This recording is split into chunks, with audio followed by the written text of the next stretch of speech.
Good evening, everyone. Thank you for joining us tonight. My name is Matt Gagel. I am the Director of Programs at Montgomery History, and we're very glad you're here tonight. Before we get started with tonight's fantastic program, a few things that I'd like to go over.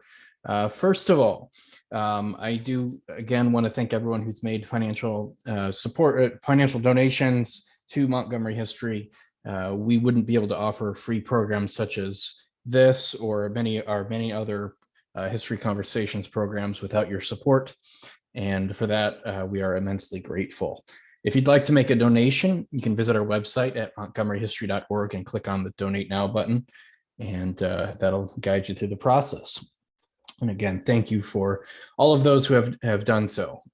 We are extremely grateful. If you missed last week's talk, you can certainly visit our website at montgomeryhistory.org/mhconnected/watch, and that'll take you to a recording of last week's talk, which was about the history of the C&O Canal Association and information about the upcoming World Canals Conference, which if you are interested in the history of canals, it is worth checking out. If you have a question during the presentation, please use the Q&A button that will come to me. We will be doing a Q&A at the end. We will try to get to as many questions as we possibly can. And again, we'll do our best, but we may not be able to get to everything.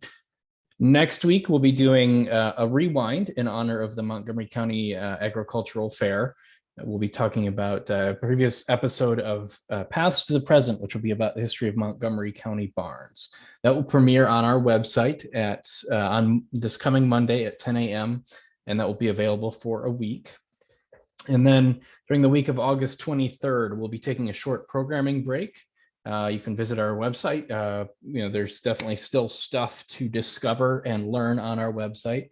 We have lots of online exhibits, digital repository, and just so much more content. Just visit montgomeryhistory.org and you can click on any of the links there to explore the various content and historical resources that we have. And then we'll be back the week of August 30th.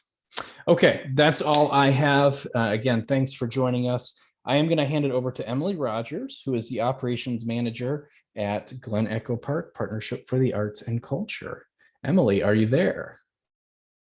I am here, Matt. Thank you so much for that introduction, and thank you, Montgomery History, for being our collaborator and partner on this wonderful series. It really has been amazing to partner with you guys, so thank you so much for your support. As Matt said, I'm Emily Rogers. I'm the operations manager here for the Glen Echo Park Partnership for Arts and Culture. Together with Montgomery County and the National Park Service, we manage the arts programs and historic buildings at Glen Echo Park. And we also operate the historic band organ and carousel that we are going to be talking about today, as well as presenting art shows in our galleries, producing festivals and social dances, and lots more. With some of the pandemic restrictions lifted, we have lots of happy kids riding the carousel, which has been fantastic this summer. And we're presenting some more in-person events, including a free summer concert series and carousel family days. You can find out all about what the park is doing this summer at glenechopark.org. I want to welcome everyone to the fourth and final lecture series that we have for our Carousel 100th anniversary celebration. We're so glad that you've joined us to learn all about the restoration of the Dentzel Carousel. Our month-long celebration would not be possible without the generous support from our sponsors, so I'd like to take a moment and thank them. We're so grateful for support from major sponsors, including the Maryland Heritage Areas Authority, the Maryland State Arts Council, Heritage Montgomery, Long & Foster, Geico, Montgomery County, the National Park Service, and our longtime supporter and sponsor, Carol Trewick. Thank you to all of them. Before I introduce our speaker, I also want to mention that we hope that you all will join us this weekend for our next Carousel Family Day event. We are partnering with the Carousel Organ Association of America to present a band organ rally here on the park grounds this Saturday and Sunday, August 14th and 15th. You can find all the details at our website, glenechopark.org/carousel100. And now I'd like to introduce Rosa Patton to discuss the painting style of Dentzel Carousel Company and restoration techniques. Rosa has been restoring carousels and band organ fronts for the past 43 years. Her resume includes restoration of carousels and pieces from all over the country. Educated as an art teacher, Rosa has worked on fairground art since 1978. And now to Rosa. Thank you, Emily. I'm going to go through a few pieces on the carousel and here at Glen Echo and show you how they were restored and some of the techniques that I used to restore them. The restoration of the carousel started in the late 1970s when Nick Bellows, who was a curator for the National Park Service, hired a professional conservator to clean some of the areas on the Indian Horse, which is here. The first photo shows a black and white installation photograph of the carousel dated 1921. And although it was not a color photograph, he could see darks and lights. He could see color blendings, if not the color, and he could see pinstripes and designs. In 1980, I was hired to clean the Indian Horse to its original factory paint layer. This turned into a 40-year history for me with my association with this carousel and the paint on this machine. And my husband, Ron, reminded me when I was doing this talk or planning this talk, that I've been involved with the carousel for 40 of its 100 years, which gives me chills. I want to go over two or three animals in this area and tell you how I went about restoring the animals, as well as the ceiling panels, the center barrel panels, the upper trim, and the band organ. Before I get into this, I want to warn people about the dangers of lead paint and disturbing lead paint. Lead was only removed from commercial paint in 1978. So any paint applied before 1978 has lead in it. And if you sand it and disturb it, you will ingest it and it will get into your system, and it is not healthy. Nick Bellows, the curator, had the paint on the original layer analyzed. And not only did it contain lead, but it contained mercury, arsenic along with the lead. So you need to be very careful about any of the techniques that I show you. I have some materials also that I'm going to show you that are dangerous to use. So you really do have to be careful about using these things and disturbing lead paint. On the second photo, I want to show you how this horse looked when I first saw the carousel. And as I said, my first project on the carousel in 1980 was to clean it to its original paint layer, touch it up, and coat it with a reversible varnish. I mostly did that with a heat gun and an X-Acto knife, where I used just a little bit of heat and heated up the many layers that were on the animal, and then scrape them with an X-Acto knife. The Park Service, who was overseeing this project, required that I clean down to every single layer of paint and notate it and record it. So I'm going to show you a little bit more about that on the second animal. I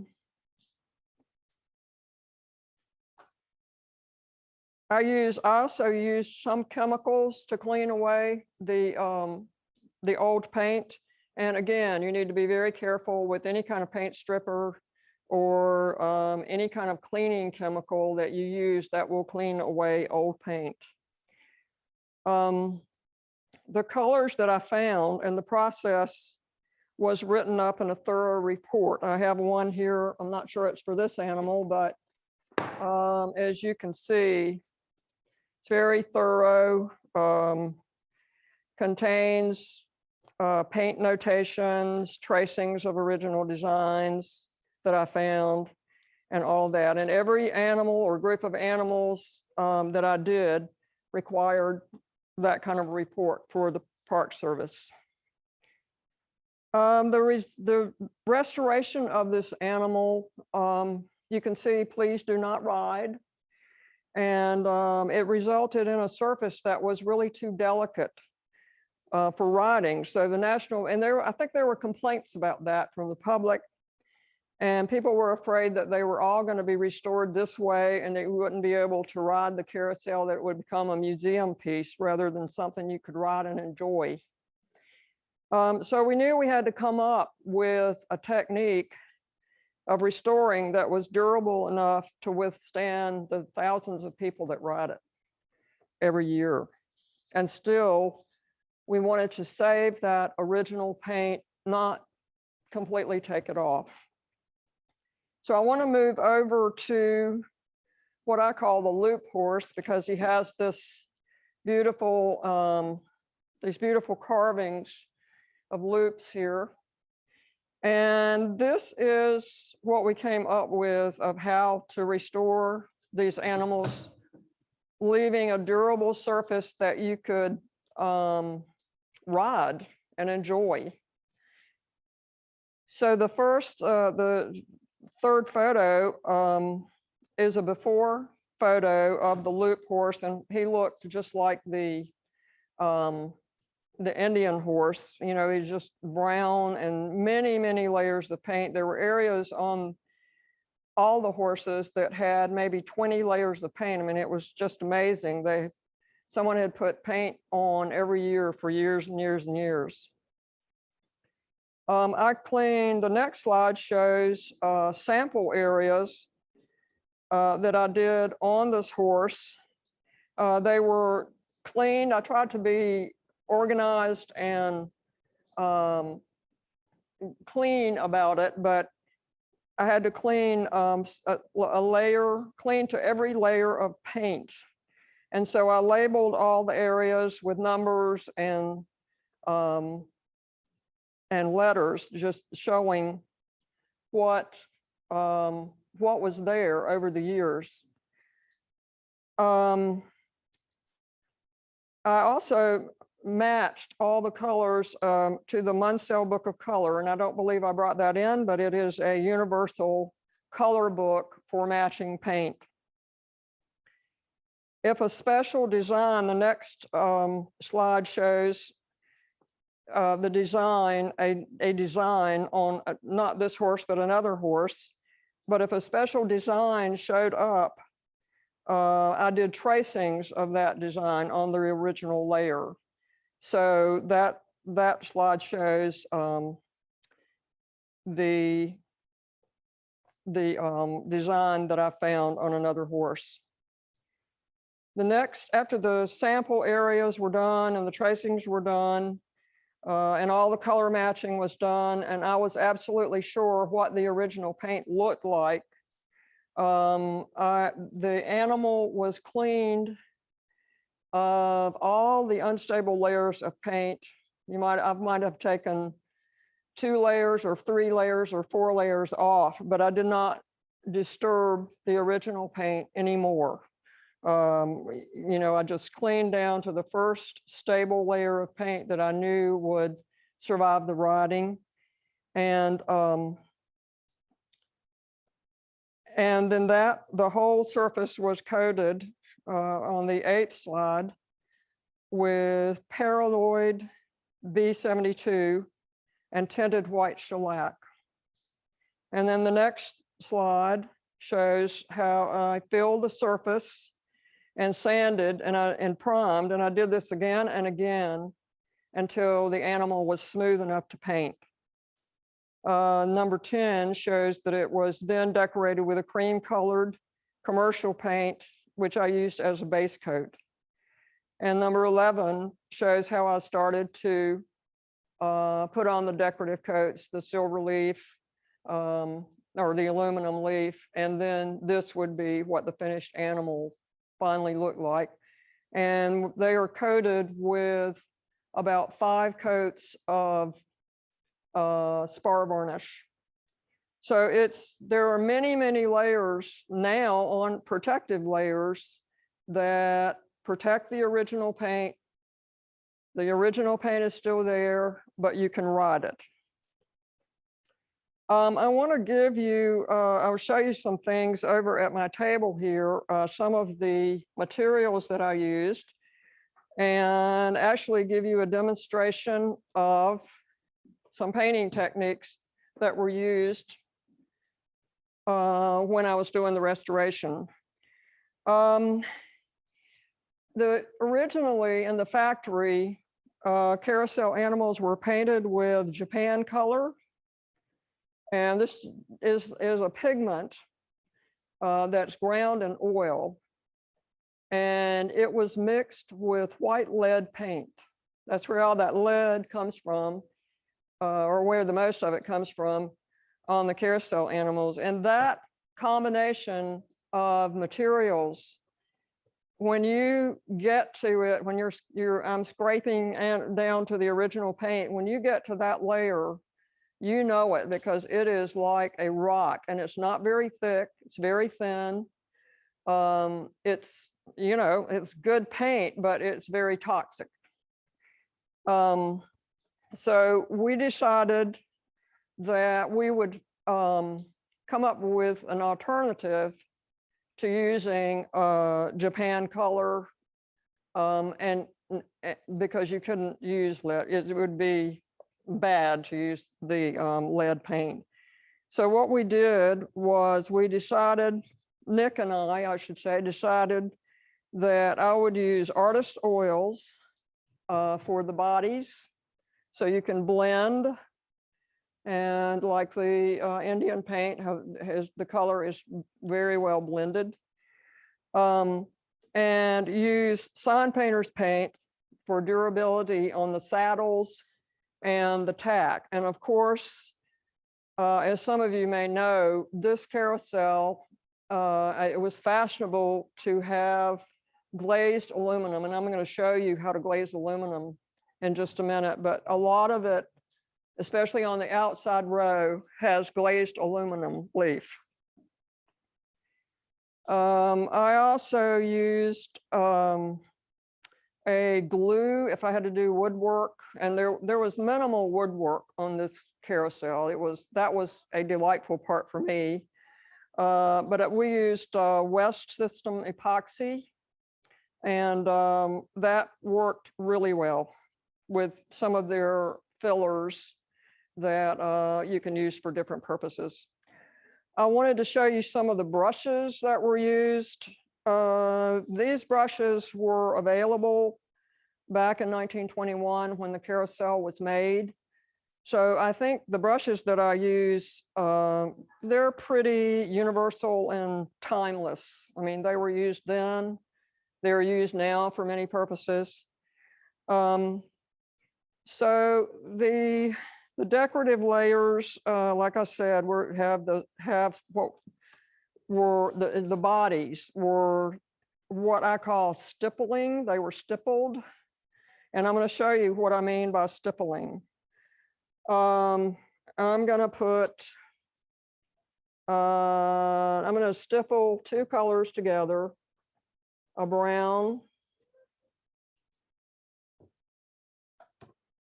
and a white. And I actually am quite sloppy when I put this part on, even on a horse. This is a stippling brush. Stippling is simply moving paint around by going up and down.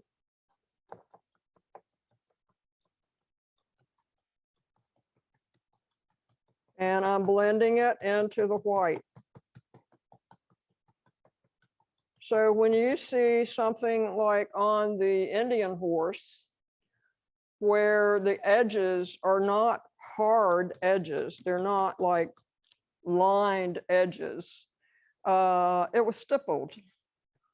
And they probably used a brush like I'm using now, and then they would finish it with a softer brush called a mop. And that will just take all the marks out and make a nice blended surface. So you end up, you can see you've got a really nice soft edge here.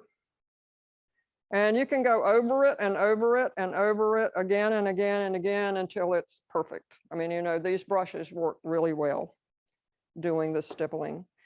So right here, I'm going to show you this animal is dappled, and it's done a little bit in a little bit different way. So I'm going to start out with some white paint, just a thin layer. And I didn't mention that I sometimes use a medium called liquid, and I just mixed, I've got some on my palette, and I just mixed a little bit with each color. And you use a smaller stippling brush. You can see these brushes are shaped the same way, but one's just bigger than the other. So if I was doing a big area, like a big area on the horse, I would stipple with this brush instead of this one. But for the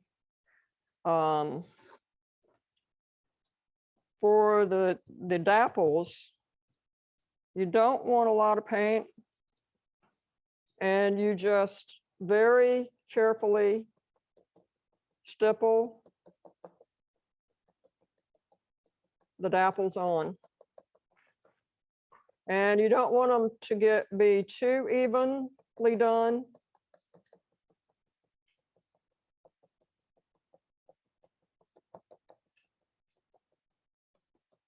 And again, you can take a softer brush and finish up.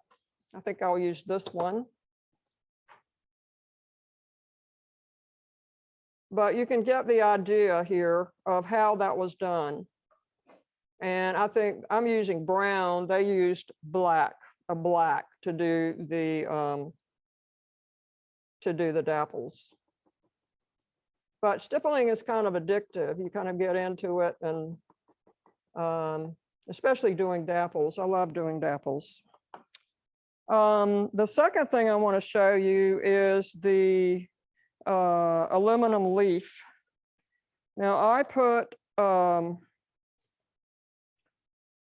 this morning, so I'm not sure this is going to work, but I put what's called slow set gold size on this little area right here where I'm going to put some silver leaf.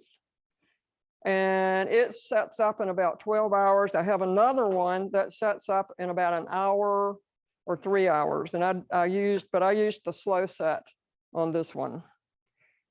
And I'm going to put just a piece of the leaf, and I'll show you it, the box for it.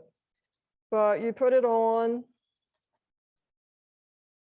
and aluminum leaf can be handled with your hands. Gold leaf, for those of you who use it, you know, cannot be. It has special tools, but there is no gold leaf on the animals. There is some gold leaf that I found on the rounding boards, but not on the animals. And I burnish it with just a soft cloth, like this is a little bit dry, but it works enough to show you how it works. You burnish it with a soft cloth, like a piece of fleece. And then here I have some aluminum leaf that I did earlier, and I let it dry. I did the size, the leaf, and then I let it dry, and I put a coat of varnish on top. And the varnish you put on top is just to, because I'm going to glaze it, it's just to protect the leaf and keep it from coming off. If you don't put the varnish on, it could lift the leaf up. So I'm going to show you when you glaze aluminum, like the aluminum on this horse, and like most of the outside row has some glazed aluminum on it. But I'm going to show you how you get these metallic colors on this sample board here that I've prepared. And again, I use a little bit of liquid, as you can see on my palette. And on this palette, I'm going to use the green, I think. And this is a Viridian green. The thing about glazing aluminum, you cannot use white. You can't mix white with the paint that you use. If you want your green to be lighter, you just put on less green. White will ruin it. So you don't want to ever use white. So this is Viridian green, but you can see how the metallic, it becomes a metallic quality, has a metallic quality. And you can brush it on, you can stipple it with a soft brush, you can blend it out on the edges. I sometimes use a fan brush, which is another blending brush.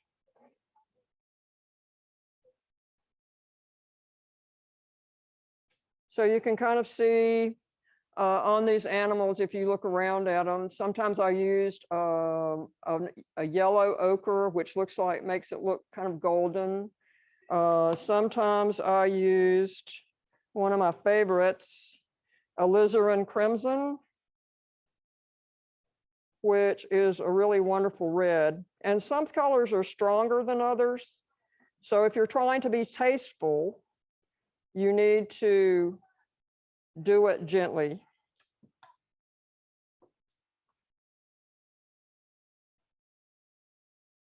And what I did in matching these glazed aluminum parts on the animals is that I tried to reproduce the same amount of glaze color that they had on it originally. And the next thing I want to demonstrate to you, like I said, the animals had no gold leaf on them. They only had aluminum leaf with glazes, and once on several of the animals, not really very many, they had bronzing powders.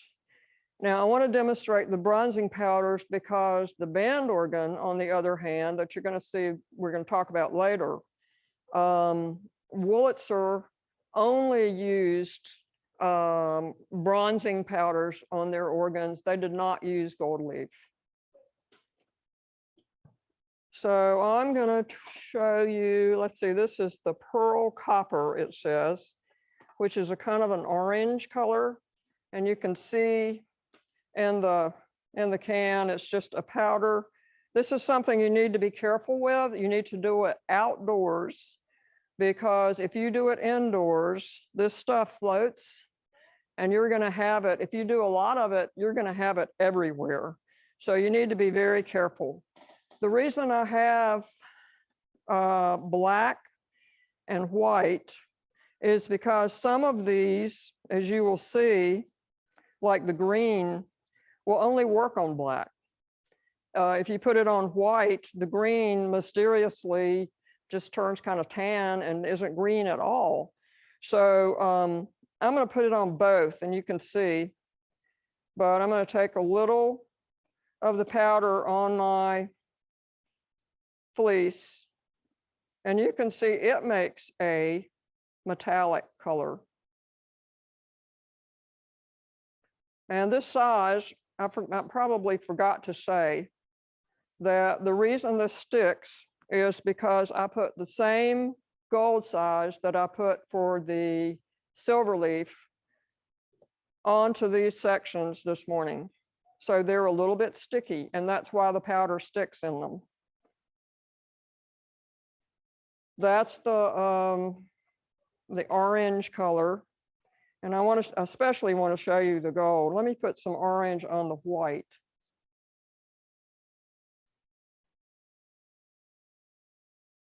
You can see it's not as vibrant if you put it on the white. Only on the black does it really work. And the green has always been a mystery to me, because You probably can't see it in the can, but it just looks white in the can. And yet when I put it, you can see it on the fleece here. It's just white. But if you put it on the black, it miraculously turns green. And there's a lot of green on the band organ and the orange.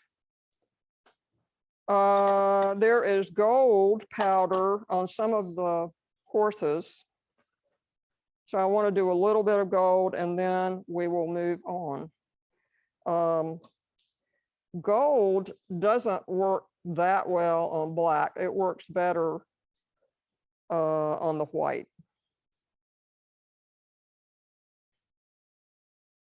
So that's bronzing powders. And I got these, I'm not sure that this company that makes bronzing powders is still in business, Crescent Bronze. And I actually no longer use bronzing powders on band organs because, as you will see when you look at the band organ, it has the bronzing powders, because they have bronze in them, have oxidized and turned brown. And so I use another, I'm not going to go into it here because I used bronzing powders on this organ. But so I'm not going to go into the powders that I use now, but it's I use a different one that does not oxidize, and it's made of mica. Okay, I also wanted to, well, I'll talk about that later. Next, we want to get into looking at or talking about some of the other parts of the carousel that I restored. And the first I want to talk about is the ceiling panels and the center barrel panels. The ceiling panels, which are pretty hard to see, but I have some photographs of them that I want to show you. And the center barrel panels, I mean, the panels in the center that have the landscape paintings on them. All of this stuff, the ceiling panels and the barrel panels, were painted over several times.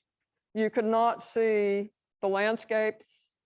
You could not see the beautiful flowers that are in frames that were painted on the ceiling panels. And the photo number 12 shows a ceiling panel section before and after restoration, or before and after cleaning. And I did the same thing. I cleaned sample area that I did on the animals. I cleaned sample areas as shown in the next photo.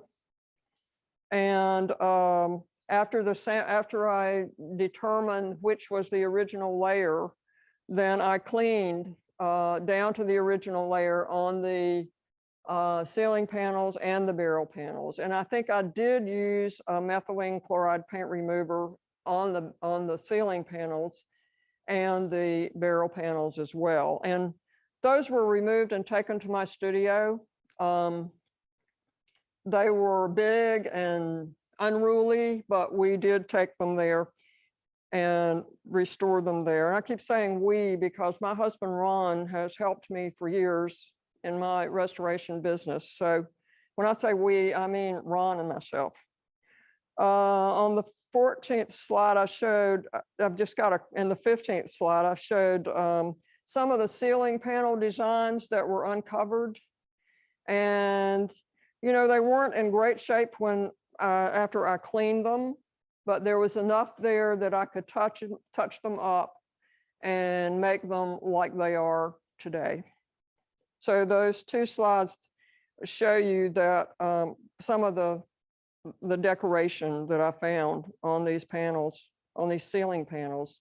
And I'm so glad they're there. I mean, I don't know, there may be another carousel, Dentzel Carousel of this time period with ceiling panels that are original, but they're made of Upsum board, which is basically a thick cardboard. So they didn't survive. And if they ever get wet, it's going to be a sad day because they're not going to survive.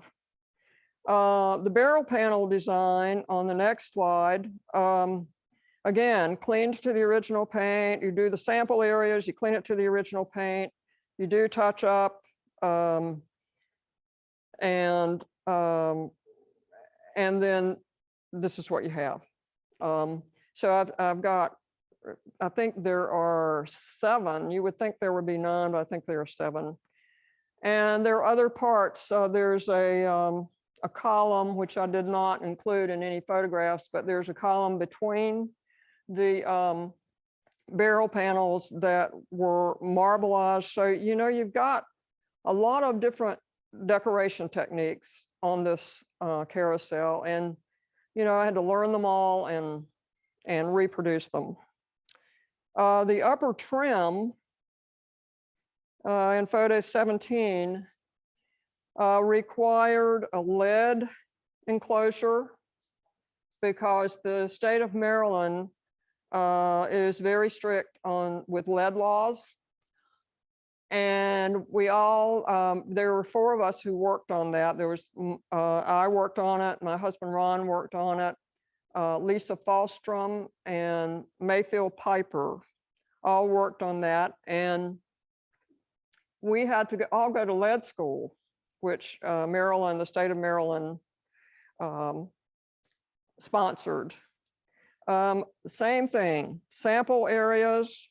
The next slide shows sketches that I did after doing sample areas and with color notations for each part of the rounding boards and the inner panels, upper mirror panels. We cleaned with the next slide shows us cleaning. I think that's me in that slide. Cleaning with TSP, and we repaired the damage if there was any, which was minimal. And then we sealed it all up with tinted white shellac or BIN primer. And then the next slide shows Lisa Falstrom painting. She's painting some of the inside cherubs and roses and that kind of thing. And then there's the last slide shows a finished section of those inner panels. But we did all that work on scaffolding, and it was usually done during the winter and when the carousel was not operating. And it was a miserable, I have to say, job. But the results were wonderful, and we really, finally, I really enjoyed it. The next thing I want to talk a little bit about is the band organ front. And Durward Center of Baltimore did the working mechanical restoration of the band organ. And so I want to show you some how we did that. First, I did sample areas to find the original paint on every layer ever put on. And the next slide shows some of the other designs that we found that were not part of the original paint. And I think in this slide, you can see a parrot that once decorated the organ. And you can barely see the outline in that slide of the man in the canoe, the very front of it.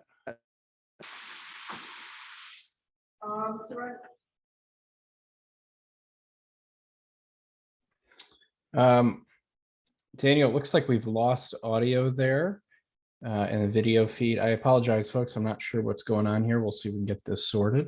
If you give us just a moment. There we are. It looks like we're coming back. I apologize again for the little technical delay. Again, we don't currently have any audio, so hopefully I'm not sure if they're able to hear me. It doesn't quite seem like it.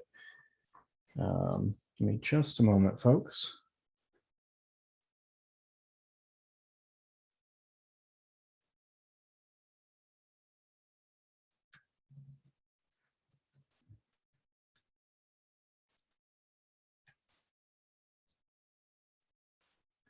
All right, I apologize. We'll get this sorted here in just a moment.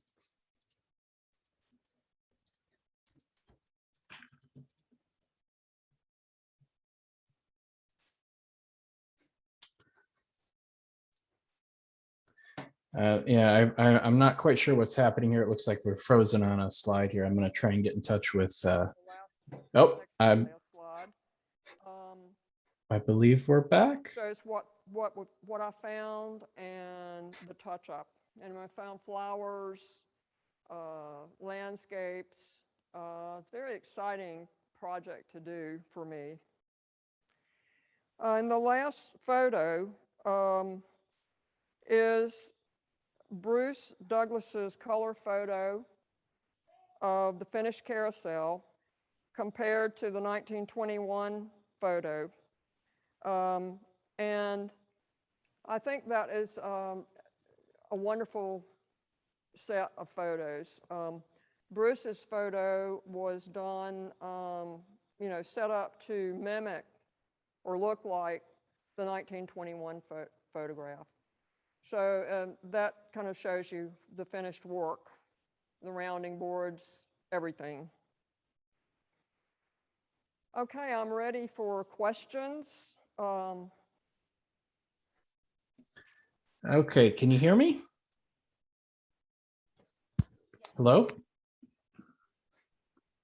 Is there anyone at Glen Echo can hear me at the moment?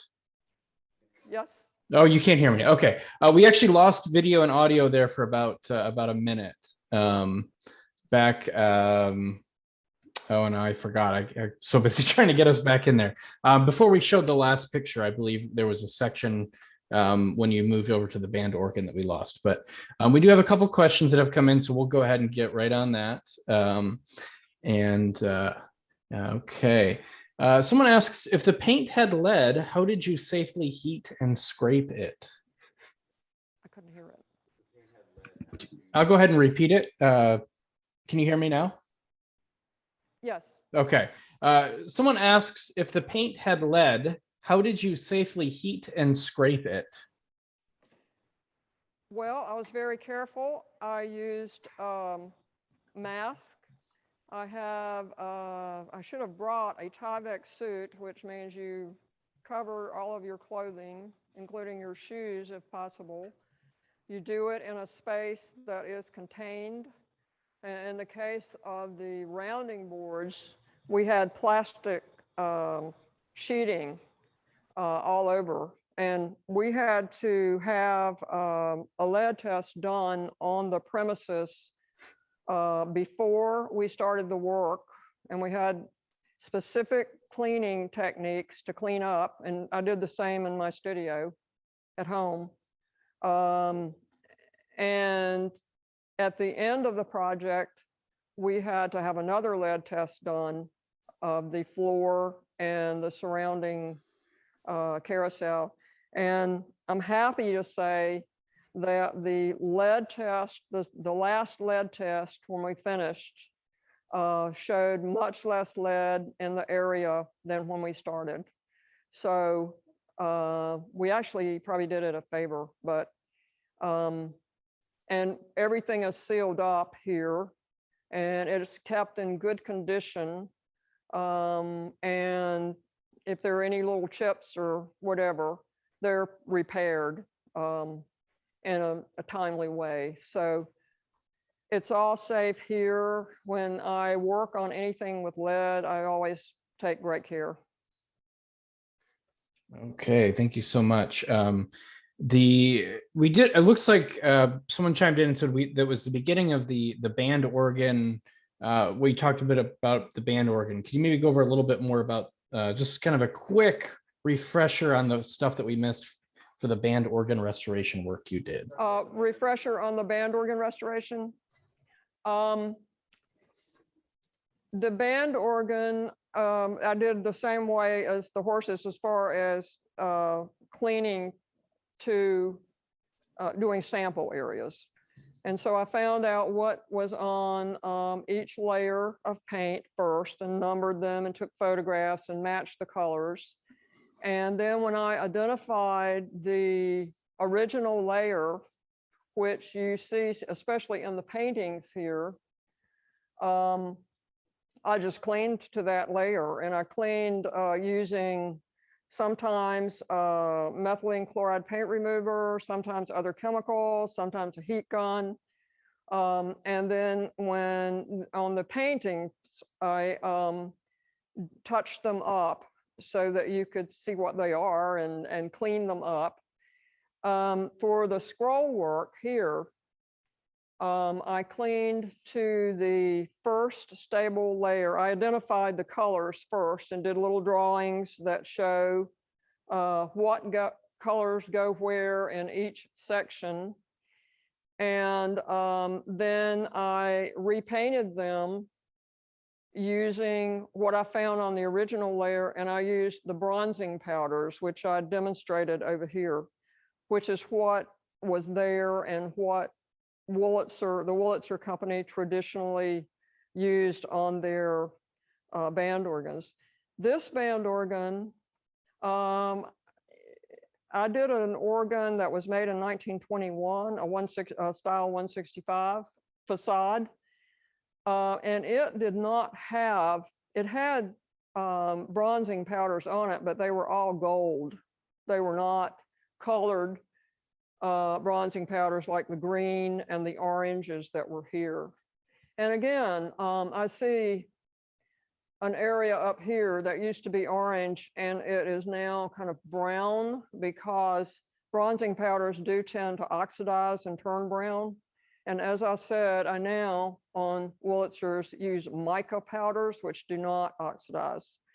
I don't think I would change this one because of its history and because bronzing powders is what was used on it. So I would not go back and put mica powders on this now.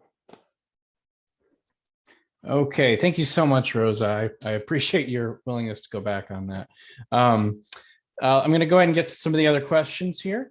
The next question I have here, did you paint the horses while they were still on their poles, or did you take them off first? The animals were taken off and taken to North Carolina to my studio. And some years, I said I have a 40-year history with this machine. It took 20 years to actually restore the whole thing. And that is because some years there was money to do one animal. Some years there was money to do 4 animals. And then at the end, there was a donation made, an anonymous donation that paid to have them done within, the rest of them done within a couple of years. So yes, they were taken off, the animals were taken off, everything was taken, the animals were taken off, the barrel panels were taken off, the ceiling panels were taken off, and we transported them to North Carolina to my studio to work on. The rounding boards, which weigh so much, they weigh probably 500 pounds a piece, and they're made out of cast plaster. We didn't think that they could survive being removed or survive well being removed and taken to my studio in North Carolina. So they were the only parts, the plaster pieces on the rounding boards and the inner mirror panels were the only pieces that were done on site, on scaffolding in the winter. Okay, that kind of answers the next question, but a viewer asks, did you restore the entire body of the carousel in addition to the horses? Did I restore the entire The body? entirety of the carousel, yes. No, I did not do the sweeps. The Park Service, I believe, painted the sweeps.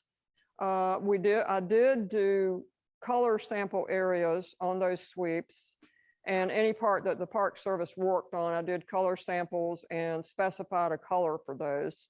But the structure of the machine, I did not paint, no. Okay.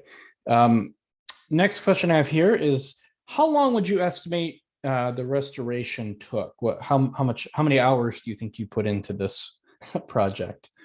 I've never thought of that, so I'm afraid that I couldn't tell you that. An animal done by doing sample areas and a newly painted animal, I would guess took 250 hours maybe. If it was a larger animal like the lion or some of the larger animals, that may have taken more. I just don't know. The rounding boards, I don't, and the ceiling panels, I mean, it's phenomenal. That would be an interesting thing to do, to go back and try to figure out how many hours, man hours were spent on the carousel. I will think about that. Okay. I want to say it's Lise Lipman says, "Hi Rosa, so lovely to hear this talk and see you. What varnish are you using now, since the varnishes are becoming harder to find?" What kind of varnishes? Varnish is a tough problem. They're fussy. They respond differently to different types of weather. I used a spar varnish called Balin Water White Restoration Varnish on the animals, with the exception of the Indian horse. Balin Water White Restoration Varnish, which is not made anymore. So when we do touch up every couple of years, that is a problem. And I have recently discovered a varnish called Dephthane, which is an oil-based polyurethane. And after contacting the manufacturer, they assured me that it could be used over the spar varnish that is now on the animals. And it's actually a much better varnish. If it had been around 40 years ago, I probably would have used it. And I use a gloss varnish because the body oils of riders and the dirt is more easily repelled and easier to clean than a satin varnish. And originally, if you look at old black and white photographs of animals from the Dentzel company, they're glossy as they can be. You can see the gloss. So they used, I think they used a spar varnish too. Okay.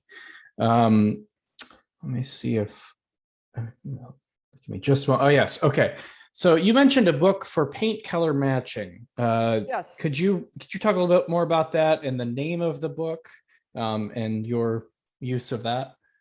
I used the Munsell Book of Color, which is a very organized 2-volume book with color swatches in it,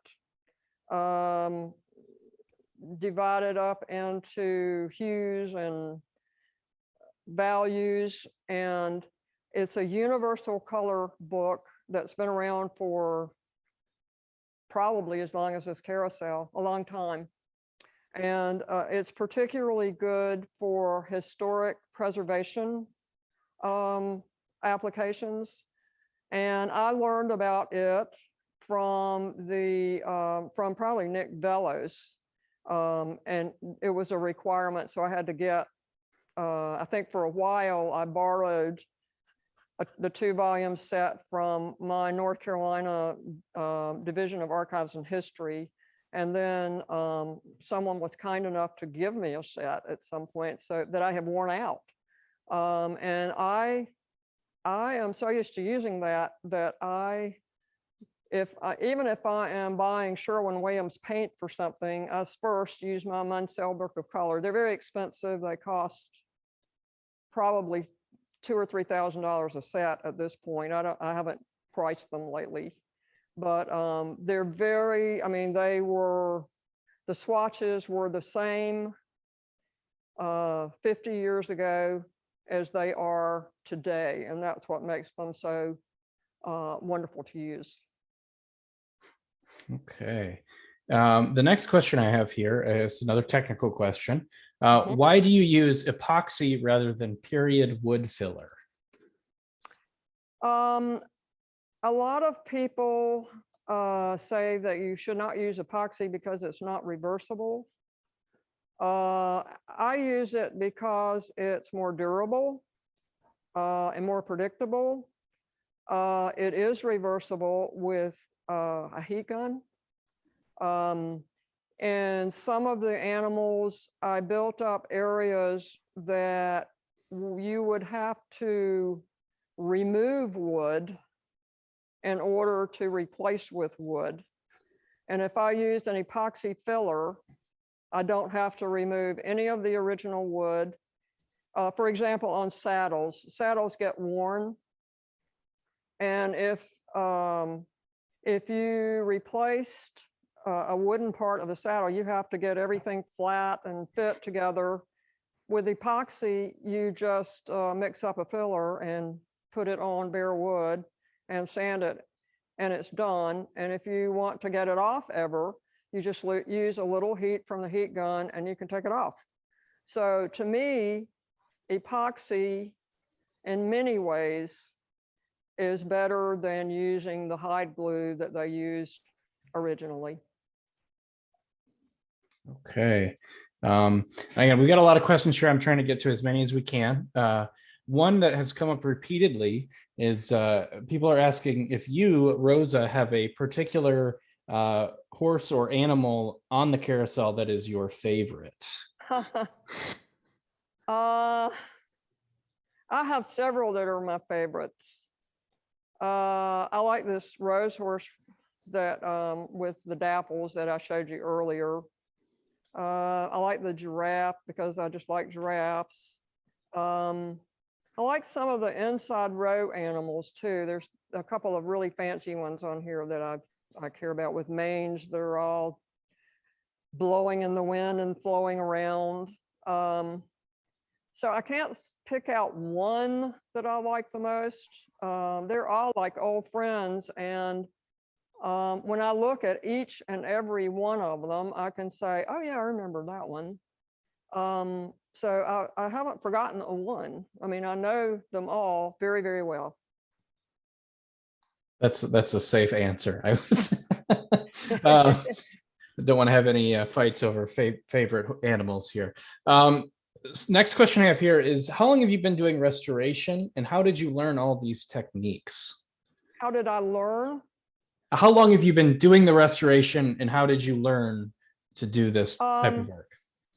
I have a degree in art from East Carolina University, and I taught art in public schools. So I've always been interested in art. And the school system that I was in, I taught for about 6 years, I guess. And the school system that I was in went from, had a bond issue voted down, went from 5 art teachers to 2, and I didn't have the seniority, so I was out at 30 years old. And I just took a while and sat down and thought about what I'd like to do. And I thought, you know, I'd really like to do some kind of conservation restoration work. And it was 2 weeks later that someone came and said, would you like to volunteer to work on a carousel? And this was the carousel, the Dentzel Carousel that's in Raleigh, North Carolina.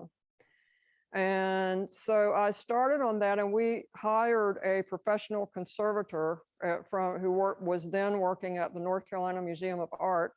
And she gave workshops and to the people that I'd hired. And we kind of went from there. And so I and also the North Carolina Division of Archives and History was involved in that project and had some guidelines about original paint. So that's where my introduction to original paint, it became very important to me in every restoration that I do, band organs, the carousel animals, and you know, it's just always been my passion. So I learned by having some experience with paint and then reading and asking people and just going along and developing my skills. Okay. I have a couple of questions here related to the barrel-shaped ceiling panels. I'm going to read through what they wrote. I'm going to paraphrase a little bit, but someone says, when Rosa was talking about the barrel-shaped ceiling panels, she mentioned original cardboard-like panels. I did not catch the name. We can see in photos of our carousel from the 1920s that it had ceiling panels of some sort. They are long gone, and we have been trying to figure out what they were made of. So I'm now very curious about this material. Would love to know more. The ceiling panels are made of a wooden frame that is probably very lightweight, and the frame is arched, which makes the barrel part, and then that is covered with a material called UPSOM, UPSOM board. Not easy to find. It's like a thick, glorified cardboard. It's very dense, much denser than normal cardboard. If you walk on the frame goes from sweep to sweep around the carousel. And if you go up top and walk on the sweep between the ceiling panels, it's kind of scary. And if you step off the sweep, your foot goes through the ceiling panels. And I did do some repair where feet had gone through ceiling panels in the past. So, and I repaired that with UPSOM board. I managed to find it somewhere in, I think a lumber company near us happened to have it. And I'm not sure where you would find it today, but it's lightweight. If you put any other kind of material up there, it would be way, way, way too heavy. But it's very lightweight and makes a nice finish product, really. Okay. Kind of a follow-up question to that. Can you explain what the sweep is and what that phrase means? Maybe. Mechanics is not my forte, but the sweep is the section. If you look at a carousel, there are arms that radiate out from the center, and those are the sweeps, and they are actually the support of everything. There are guy wires that tie from the sweeps to the center pole, but those sweeps support the animals and the ceiling panels, and very important part of a carousel. And that's about all I can tell you. I'm just not, like I said, mechanics are not my forte. Okay, fair enough. Again, another related question: why was this UPSOM board used, or why were these panels done on that fiber board? Why was UPSOM board used? Lightweight. Okay. The next question I have here is when using a stripper versus sanding, is less of the lead paint emitted? I'm sorry, I didn't understand that question. So I believe they're referring to, you mentioned at the beginning, you used paint stripper instead of something like a sander, like an orbital sander or something to remove the paint. Why was stripper used as opposed to sanding? I find paint stripper much more controllable than a sander. I never used a sander on them. I used sandpaper that I could control myself, but not a sander. The paint stripper that I used on the ceiling panels, I didn't show you a photograph, but I divided the ceiling panels into squares about 9 inches by 9 inches.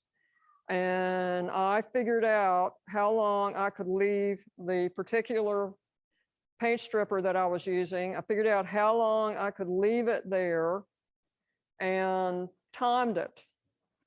I might have been able to leave it on for 6 minutes. And then when the timer goes off, I had to get it off. And so I would scrape it off or wipe it off, and it would go down to the original paint layer. Now that doesn't always work. Every single piece is really different.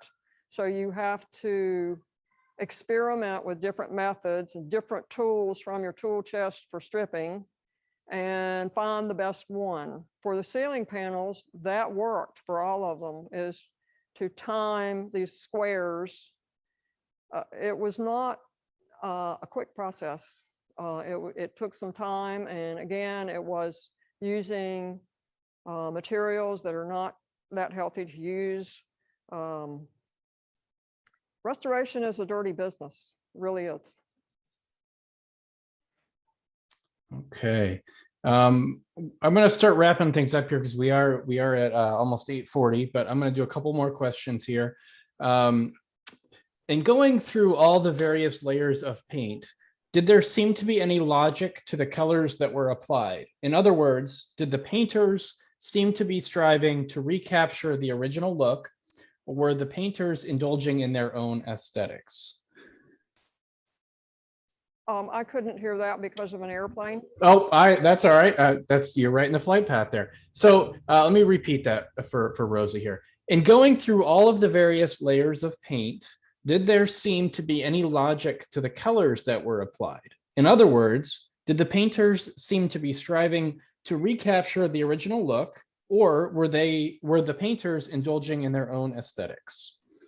I think the painters, maybe the first layer after the original layer, the first year that they repainted it, maybe a little bit. There I would find maybe a little bit of pinstriping and all that, but nothing like the variety of the detail and the pinstriping and the scroll work that was painted on the animals originally. I mean, it was just fabulously beautiful. And so no, and then after the first repainting, it seemed like they were just putting a coat of paint on. And thank goodness they did, in a way, because it protected it for many, many years. And 20 layers of paint is pretty protective stuff. So, but no, they didn't seem to be trying to achieve anything like the original layer and any other layer except maybe that first repainting. Okay. I'm going to go ahead and finish with this last question here. Before I do, Rosa, if anybody wants to get in touch with you to learn more about your restoration work, if they have further technical questions, what's the best way for them to do that? That is a really hard question. I would suggest that they maybe look around the area. I know there's some schools in Western North Carolina that teach restoration. I think Biltmore House has a restoration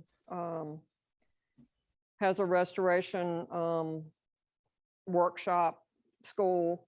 And there may be others in the country that I don't know about, but that's really a hard thing. I think that I was lucky to start when I started and being given the opportunity to learn kind of on my own. But you can ask questions of people that do restorations. You can, that's all I know to say. I could not recommend how you would go about doing that. Okay. And you work for somebody who does restorations, that kind of thing. Apprentice with somebody. Okay. If they wanted to get in touch with you to ask you questions, what's the best? Is there an email address or or something they can? Yes, I have an email address and I have a website. The website is simply rosapatton.com. And I think you can message me through that website. Okay, perfect.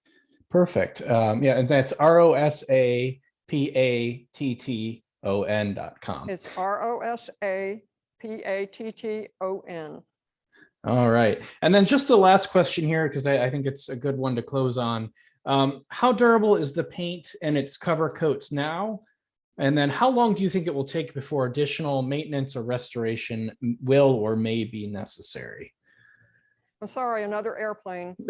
My timing is not great here. That's okay. How durable is the paint and its cover coats now? And how long do you think it will take before additional maintenance or restoration will or may be necessary? I still can't hear.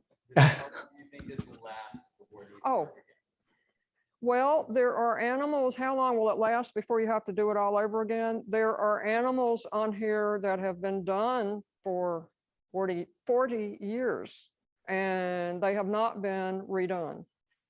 They have been very well taken care of. The Park Service took really good care of them. The partnership is now taking really good care of them. And that makes all the difference in the world in a carousel. If you keep up with it and repair it, I think this one is repaired every couple of years, and the paint and anything else that needs to be done to it. So this Indian horse, which was actually the second horse that I did, has been done for, I think I have redone the roses. I've redone the roses on it, but it's been redone for at least 35 years, and it's still, you know, in great shape. Okay, well, that's encouraging. That's a great answer. Emily, did you have any closing thoughts before we wrap up here? I forgot to ask you that at the beginning, so I apologize. If she is, I don't know if Rosa, is there anything before Emily jumps on the screen? Rosa, is there anything you'd like to say as we close? No, I appreciate being here tonight, and it's been fun, and I'm happy to have answered questions, and it's great to see the carousel again. Okay, well, thank you so much, and we'll hand things over to Emily there. I'll just say we are so lucky to have Rosa. She comes up every other year to touch up everything. So just to answer that question a little bit more, we're constantly taking care of it. That's why it looks so beautiful. So it's thanks to her work and Ron too. Just another plug for this weekend. If anyone wants to come out, carousel is obviously open. We're open 10 to 6 on the weekends. So come on out, come see the beautiful animals, listen to lots of band organs playing around the park. So we're here all weekend. So we hope that we'll see you here. Thanks, Matt, for all of your support. Montgomery History, it's been amazing for this lecture series. Thank you. All right, well, thank you both. And lots of thanks in the comments to Rosa. Again, thanks everyone, and have a great evening. And hopefully we'll see you back in the future. And don't forget to visit the carousel. Have a good evening. Bye.